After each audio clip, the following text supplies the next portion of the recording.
guess. I don't remember anything about it because I wasn't involved before LEAN. Okay. Are we recording? Yeah. Okay. Or let's start with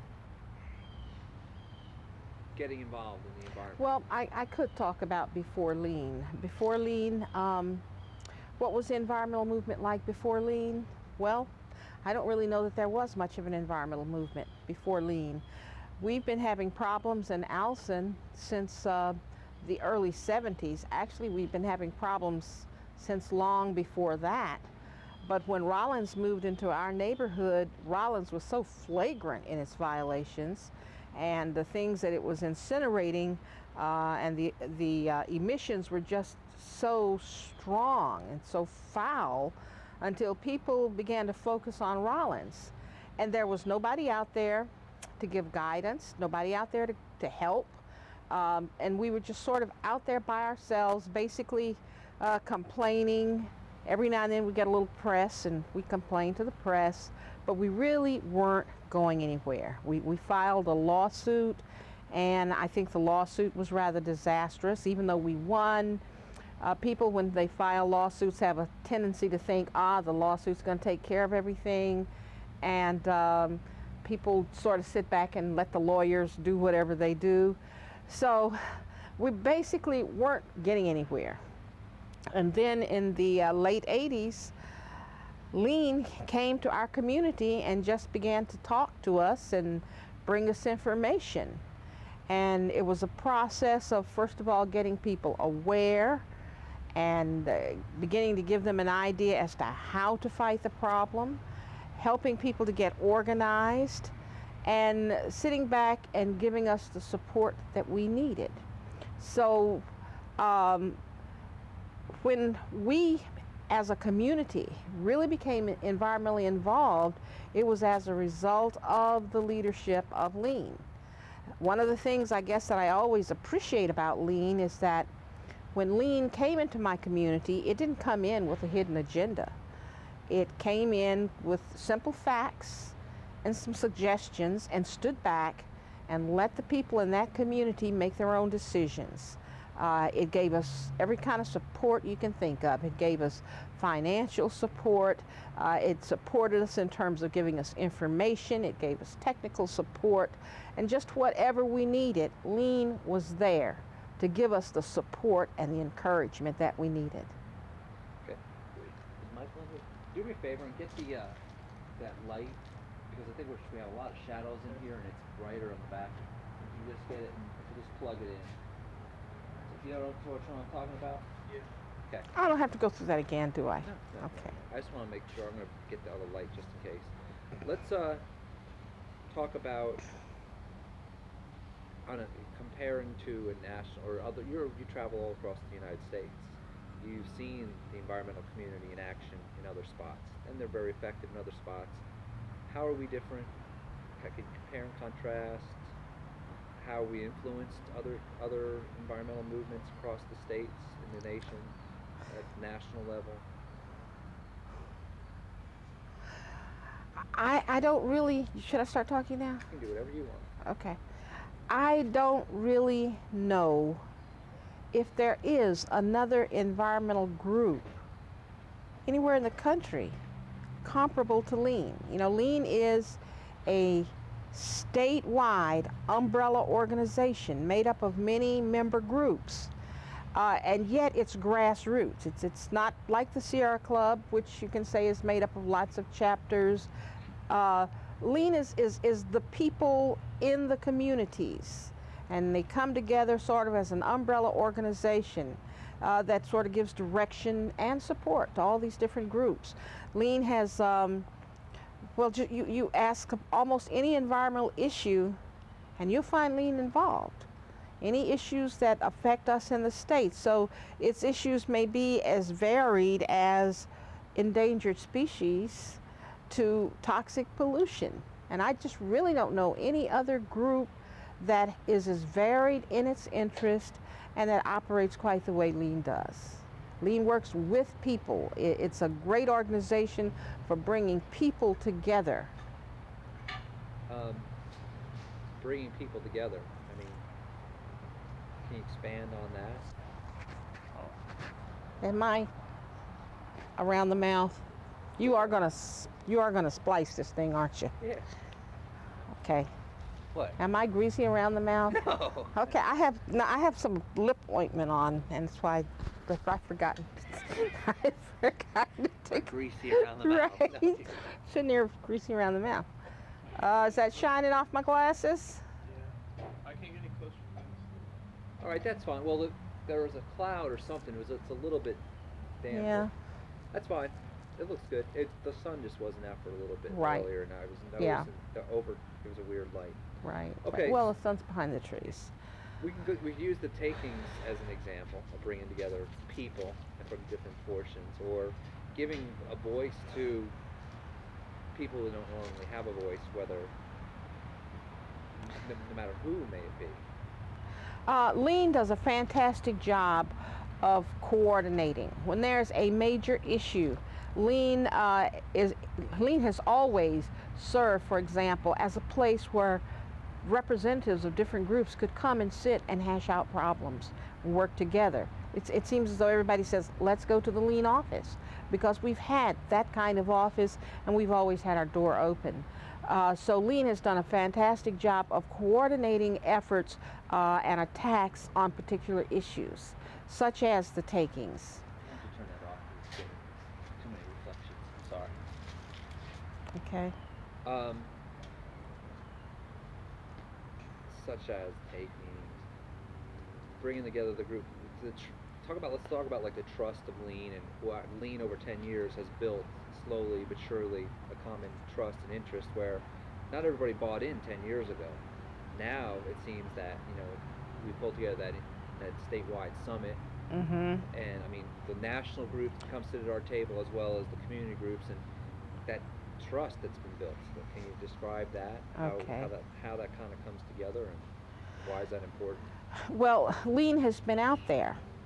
When the issues come up, LEAN has never tucked its tail and run from them. It's confronted them. It's been down at the State House. It's been before the press. It's been at public hearings year after year after year, giving good, sound, solid testimony that helped the people. LEAN has had its technical experts that have always helped us with permits, to read those permits and let people know where the problem areas are. And LEAN is so without egotism. It does the underground work, and then it goes to a community person and says, look, here's some points that you might want to raise. LEAN doesn't hold all that back for itself and then get up there like a prima donna. It takes that information out to where people need it and where people can use it. And I think that over the years of providing this kind of information, providing this kind of support, being there for other groups, standing up and speaking on behalf of other groups, LEAN has proved that it's a true friend of the environment, that it's something you can depend on. And we see other groups showing an increased respect for LEAN and continuing to call on LEAN. In fact, some of the other groups have had their beginnings with LEAN, and then some of the leaders sprung out and just developed their own groups. So LEAN is a true mother to us all. Love that. On a national front, you've been to the Capitol on issues. How did LEAN help with that? How does it help influence national politics, the national decisions?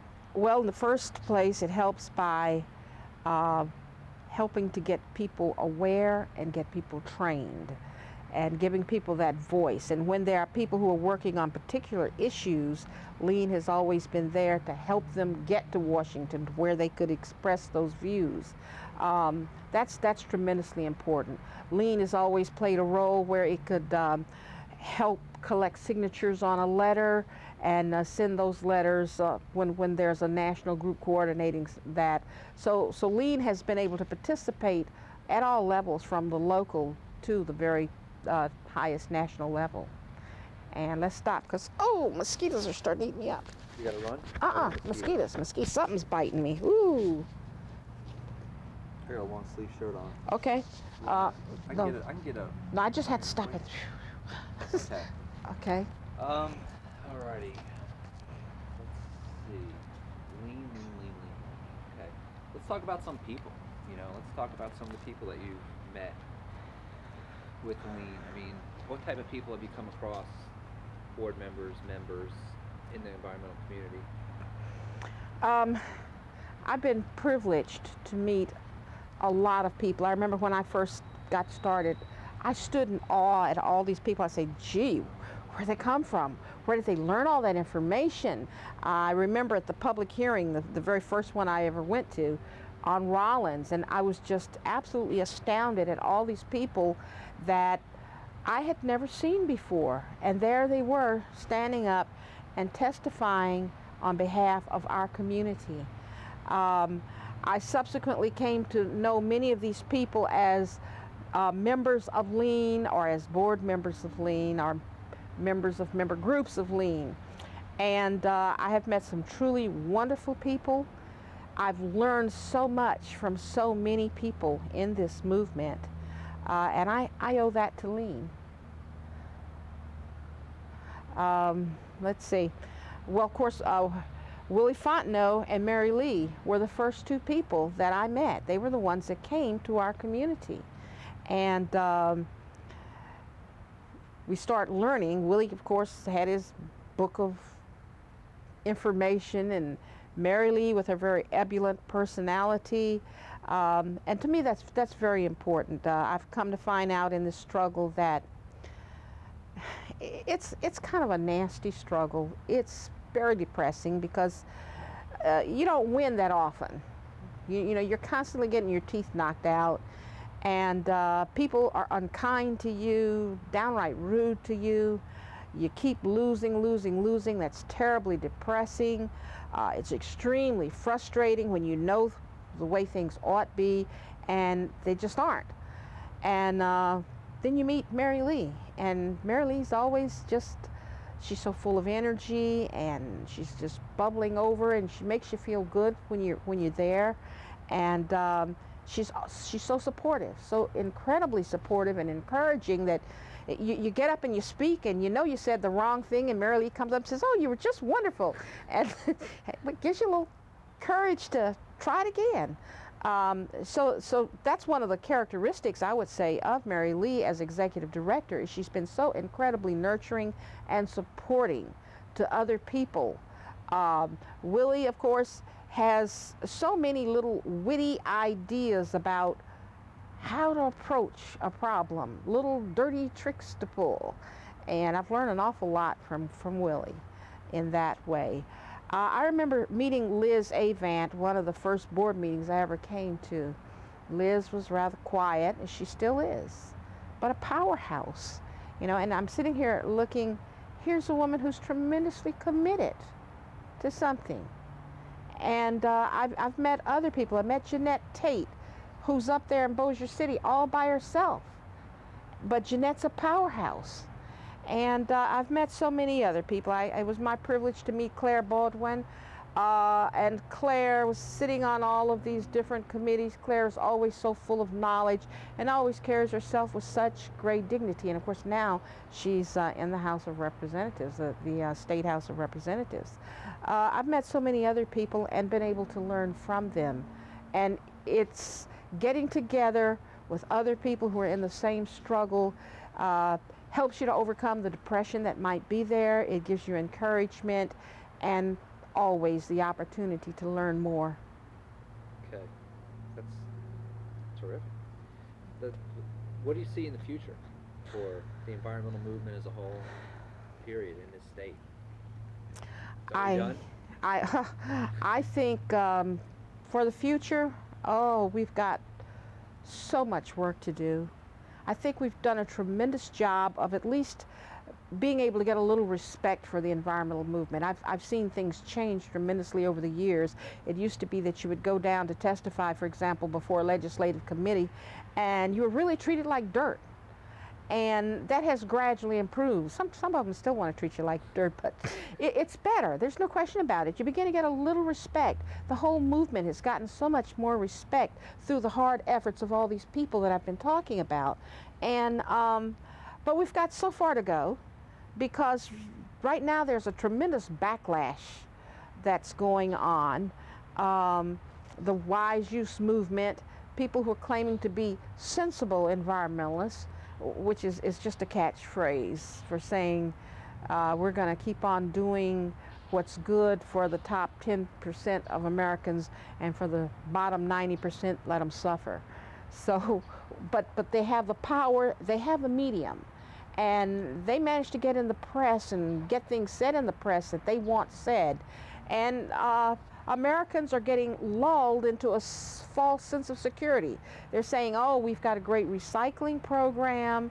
Never mind that you're continuing to use plastic containers that are emitting endocrine disruptors. Okay. Almost out of battery. Okay. I know you're getting eaten with mosquitoes, and I know you got a little pressed for time. You want to switch the battery out?